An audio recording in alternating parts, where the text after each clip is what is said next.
Hola chicos, aquí nuevamente vamos a hacer el ejercicio 14 de la página 46 del libro de Galindo, edición 2015. Y lo que nos dice el ejercicio 14 es lo siguiente. Los valores de pH sanguíneo de 32 individuos son los siguientes. El ejercicio nos asigna estos valores, ¿de acuerdo? Y nos dice, el literal A, agrupe en 5 intervalos y confeccione la tabla de frecuencias. El literal B, a partir de la tabla calcule la media aritmética, la moda, la mediana. El literal C nos dice, construye el diagrama de caja de datos. Entonces, lo primero que hacemos en este tipo de ejercicios es asignar en columnas los datos que tenemos, en este caso el pH, asignamos del mínimo valor al mayor valor en forma ascendente. Luego, nosotros vamos a ver en nuestra tabla los valores que se repiten, que es la frecuencia. La frecuencia va a ser los valores que se repiten. Por ejemplo, 7.26 en nuestra tablita se repite una única vez. Por ejemplo, el valor 7.31, si nosotros buscamos aquí, se repite 2 veces y así sucesivamente con los distintos valores. Si nosotros queremos comprobar que está bien, debemos sumar la frecuencia que tenemos aquí y debe darnos 32. 32 nos indica que es el número de datos que estamos teniendo. Luego de ello vamos a encontrar la frecuencia acumulada. ¿Cómo se encontraba la frecuencia acumulada? Anotamos el primer número y luego vamos sumando con el de la frecuencia. Por ejemplo, 1 más 1 es 2, 2 más 1 es 3, 3 más 1 4, 4 más 2 6, 6 más 6 12 y así sucesivamente hasta ver que es 31 más 1 32 y corresponde la frecuencia acumulada del total a la frecuencia que nosotros tenemos de los datos que nos han asignado. Luego de ello vamos a encontrar la frecuencia relativa. La frecuencia relativa se la encontraba dividiendo la frecuencia sobre el total. Por ejemplo, 1 sobre 32 es 0.03125. 2 sobre 32 es 0.0625 y así sucesivamente. Luego de ello encontramos la frecuencia relativa acumulada. Lo mismo, dividimos 1 sobre 32, encontramos esto. 2 sobre 32, encontramos este valor. 3 sobre 32, este valor, y así sucesivamente. Esa es la tabla de frecuencias que debemos encontrar. ¿Para qué hacemos esto? Porque al agrupar en intervalos de frecuencia, nosotros debemos conocer los intervalos, el número de frecuencia que tiene cada uno de estos valores. Luego, para encontrar o para construir los intervalos de frecuencia, lo que debemos hacer es asignar los valores, el valor mínimo y el valor máximo. El valor máximo sabemos que es 7.40, que está dado acá, y el valor mínimo es 7.26. Sabemos que me dice que encuentre o agrupe en 5 intervalos, K igual 5. Entonces, la longitud de intervalo recordábamos que era X máximo menos X mínimo sobre K. 7.40 menos 7.26 sobre 5 es igual a 0.028. Esto nosotros lo podemos aproximar a 0.03. ¿De acuerdo? Ahora, nosotros queremos encontrar el inicio de la frecuencia. Calculamos este L sub 0. ¿Cómo se encontraba este sub 0? Nosotros podemos restarle 0.05 al valor de X mínimo. X mínimo menos 0.05 sale 7.21. Es el valor que vamos a encontrar. Entonces, en este caso tenemos 7.021. Para encontrar el siguiente intervalo, L1, sabemos que es L sub 0 más A. El siguiente intervalo L2 sería L1 más A y así sucesivamente. Entonces, L sub 0 es 7.21, L sub 1 es 7.21 más A, 7.24. L sub 2 va a ser 7.24, es el mismo de acá, y este valor va a ser L sub 1 más A, o sea, 7.24 más A, y así sucesivamente hasta encontrar el último intervalo de frecuencia o mi valor máximo. Este ejercicio nos pide hacer 5 intervalos de frecuencia, pero si nosotros nos damos cuenta, este valor no tiene frecuencia asignada. Si nosotros tomamos solo 5 intervalos, 1, 2, 3, 4, 5, estamos omitiendo un valor que está entre 7.39 y 7.45, que es el valor de 7.40. Existen ciertos casos en los cuales nosotros podemos reasignar ese valor, simplemente cambiando este valor de L sub 0. Pero eso depende del sistema en el que estén estudiando y también depende de cómo su profesor se los indique, porque muchas veces este es el valor más aceptado, la forma más aceptada de cómo resolver ese tipo de problemas. Bueno, luego de eso, nosotros vamos a encontrar la frecuencia de esos intervalos. Tenemos 7.21 a 7.24, vemos que no existe ningún valor, por lo tanto, no existen números ahí, va a ser 0.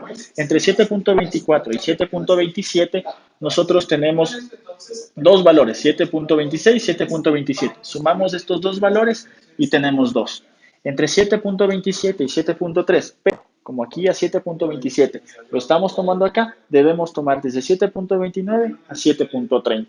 O sea, tenemos dos valores. De aquí, que son. Luego tenemos como 7.3, ya lo asignamos aquí arriba, debemos tomar el inmediato superior. No podemos tomar ese, tomaríamos desde aquí hasta 7.33 y debemos sumar todo esto que nos da 17. Luego, como 7.33 ya se lo asignó aquí arriba, debemos tomar el inmediato superior, que sería 7.34 hasta 7.36, que sería esta parte de aquí, que es 2 más 3, 5. Luego, 7.36 ya lo asignamos acá, simplemente es para poder completar la tabla. 7.36, tomamos el inmediato superior que es 7.37 hasta 7.39 y vemos que nos da 5, 2 más 2 más 1. Luego tenemos 7.39 que ya se le asignó aquí, ya no le podemos tomar en cuenta, solo tomaríamos 7.40 y tenemos 1. Si nosotros queremos comprobar que esto está bien, al hacer la suma, al sumar todo esto, tenemos que esto es 32. ¿De acuerdo? ¿Cómo encontramos la frecuencia absoluta, la frecuencia acumulada, perdón? De la misma forma que acá. Asignamos el primer valor, como es 0 más 2, 2. 2 más 2, 4. 4 más 17, 21. 21 más 5, 26. 26 más 5, 31. 31 más 1, 32. Y vemos que hasta el momento nuestro ejercicio está bien. Seguimos aquí con la parte B del ejercicio 14. En la parte B nos dice, a partir de la tabla calculada, o sea, la tabla que encontramos anteriormente, encuentre la media aritmética, la moda y la mediana. La media aritmética o la media para un intervalo de frecuencias, nosotros tenemos que estar definido así. 1 sobre el total de la muestra, donde n es el total de la muestra, en este caso n es 32, es el sumatorio de cada repetición o de la frecuencia de cada numerito que nosotros teníamos antes, multiplicado por su número. Entonces, por ejemplo, tenemos que es 1 sobre 32 que multiplica. Sabíamos que 7.26 tenía una frecuencia de 1, o sea, multiplicamos por 1. 7.27 se repetía una vez, multiplicamos por 1. Así sucesivamente por los números que se repiten. Por ejemplo, el 7.32 se repetía 6 veces, multiplicamos por 6. Después de realizar toda esa operación, dividimos para 32, obtenemos que la media de ese valor ha sido de 7.11. Luego, el ejercicio nos pide encontrar la moda. ¿Cómo encontramos la moda? La moda está definida por esta ecuación, donde tenemos un LI menos 1 más de un D1 sobre un D1 más de 2 por A. ¿Qué es NI? ¿Qué es LI? Perdón, LI es el intervalo menor de lo que estamos encontrando en la moda. NI va a ser la frecuencia que nosotros tenemos, o es el mayor número de repeticiones de un número. En este caso, en la tabla anterior que estaba, teníamos que un intervalo que estaba entre 7.3 y 7.33 se repetía 17 veces. Como nosotros vemos que es el mayor número de repeticiones, si vemos aquí, es el mayor número de repeticiones, vamos a tomar este intervalo como nuestro dato para poder realizar el cálculo. Por lo tanto, D1, ¿cómo se asigna D1? D1 va a ser la frecuencia que nosotros tenemos, la frecuencia que mayor veces se repite, menos la frecuencia anterior para D1. La frecuencia para el valor de D2 es la frecuencia que se repite menos la frecuencia que está en la parte superior. ¿Ok? De esa forma encontramos D1 y D2. ¿Cómo encontramos el valor de A? 7.33 menos 7.3 es la diferencia en el intervalo que nosotros tenemos. Si nosotros nos fijamos aquí, este es el intervalo, va a ser la diferencia de este valor menos de este valor, o como lo hicimos antes que encontramos el valor de A, que es la longitud del intervalo. En este caso, A es 0.03, ¿de acuerdo? El LI que nosotros tenemos, el LI es el valor menor del intervalo de frecuencia. En este caso, LI corresponde a este valor, es el valor de menor, es el número de valor en la frecuencia. ¿De acuerdo? Después de reemplazar esos datos, nosotros encontramos que la moda ha sido 7.31. Después nos pide que encontremos la mediana. La mediana la encontramos de una forma similar a la moda. No es la misma ecuación, se parece, por favor no confundirse con eso. Tenemos lo mismo. Nosotros tenemos que encontrar primero el número total de muestra. El número total de muestra vimos que era 32, ¿ya? En este caso dividimos 32 para 2 y vemos que es 16. 16 tenemos que buscar en qué intervalo se encuentra. Si venimos acá, vemos que, otra cosa, este valor de 16 es el intervalo de frecuencia acumulada. Nosotros vemos que en realidad está entre 4 y 21. Aquí está el valor de 16, entre 4 y 21. ¿De acuerdo? Por lo tanto, nosotros vamos a tomar este valor de 21 para poder calcular la mediana. ¿Ya? Entonces el intervalo que estamos tomando es el mismo, 7.3 a 7.33, ¿de acuerdo? La frecuencia acumulada hasta ese punto era 21, como les dije. Listo, el valor de menor intervalo, que es un LI menos 1, es 7.3, ¿ya? Nosotros queremos encontrar este NI menos 1, que es la frecuencia acumulada anterior al valor que hemos encontrado, 21, y es la frecuencia acumulada que encontramos con esa designación. NI menos 1 va a ser la frecuencia acumulada anterior, o sea, va a ser este valor de 4, que está aquí, ¿de acuerdo? La frecuencia absoluta, este es intervalo, 21 corresponde a 17, que es este valor que está aquí, ¿de acuerdo?